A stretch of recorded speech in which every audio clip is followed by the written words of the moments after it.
Bhayandar east में Navghar police के अधिकारियों ने एक धोखाधड़ी के सिलसिले में 23 वर्षीय युवक को गिरफ्तार किया है, जिसमें एक गैर बैंकिंग वित्तीय कंपनी के एक व्यक्ति के ईएमआई कार्ड के विवरण और जाली दस्तावेजों का इस्तेमाल स्मार्टफोन खरीदने के लिए किया है और कुल कीमत उसकी 72,000 पुलिस के अनुसार बताई गई है। शिकायतकर्ता, जो एक वीडियो संपादक के रूप में काम करता है, वो उस समय चौंक गया जब उसे एक मोबाइल पर फोन के पुनर्भुगतान शेड्यूल वाला एक मैसेज प्राप्त हुआ, जिसे उसने कभी खरीदा ही नहीं था। शिकायतकर्ता को पता चला कि खरीदारी कांदिवली के एक इलेक्ट्रॉनिक शोरूम में की गई है। उसने तुरंत ही शोरूम को सूचित किया और अगले दिन वहां गया। जब उसने वहां पर देखा कि पैन कार्ड की कॉपी है जो उसके नाम पर है, पर उस पर तस्वीर किसी और की है। गुरुवार को जब वह शोरूम पहुंचा तब वह संदिग्ध व्यक्ति की तस्वीर स्पष्ट रूप से कार्ड पर इस्तेमाल की गई तस्वीर से मेल खाती थी। फिर शोरूम में कर्मचारियों ने उसे बुलाया और पकड़ लिया। शिकायतकर्ता की मौजूदगी में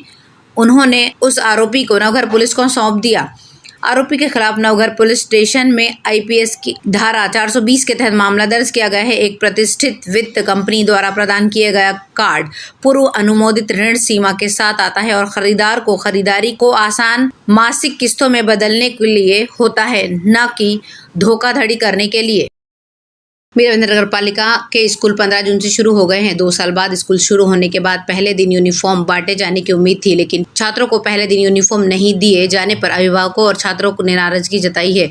नगर आयुक्त दिलीप ढोले ने कहा है कि प्रशासन अगले सप्ताह जरूर इसे देने की कोशिश करेगा। चूंकि शहर के गरीब और जरूरतमंद छात्र मीरा भाईंदर की नगर पालिका के स्कूल में पढ़ते हैं और उन्हें स्कूल यूनिफॉर्म, स्कूल बैग, पाठ्य पुस्तकें और अन्य शैक्षिक सामग्री मुफ्त प्रदान की जाती है। यद्यपि इन शैक्षिक वस्तुओं के स्कूल के पहले दिन प्राप्त होने की उम्मीद थी, लेकिन हर साल की तरह इस बार भी देरी हो गई। नगर पालिका प्रशासन का लक्ष्य इस शैक्षणिक वर्ष में मीरा भाईंदर नगर पालिका के विद्यालयों में शिक्षा की गुणवत्ता को सुधारना है। इसलिए शैक्षणिक वर्ष की शुरुआत से पहले महासभा में शैक्षिक सामग्री और यूनिफॉर्म के अधिग्रहण को मंजूरी मिल गई थी, लेकिन उसके बावजूद भी अब तक हर बार की तरह स्कूल यूनिफॉर्म उन्हें दिया नहीं गया।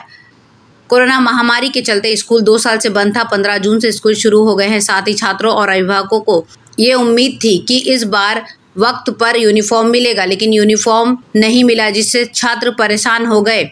2 महीने पहले महासभा ने इसे मंजूर कर दिया था। इसके बावजूद 2 साल बाद ऑफलाइन शैक्षणिक वर्ष शुरू होने पर यूनिफॉर्म नहीं बांटे जाने पर अभिभावकों ने नगर पालिका प्रशासन के खिलाफ रोष जताया है।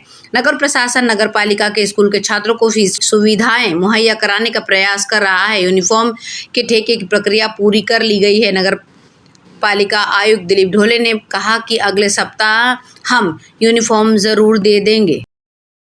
Maharashtra state board of secondary and higher secondary education द्वारा मार्च-अप्रैल 2022 में आयोजित 10वीं परीक्षा का परिणाम शुक्रवार दोपहर 1 बजे ऑनलाइन घोषित किया गया।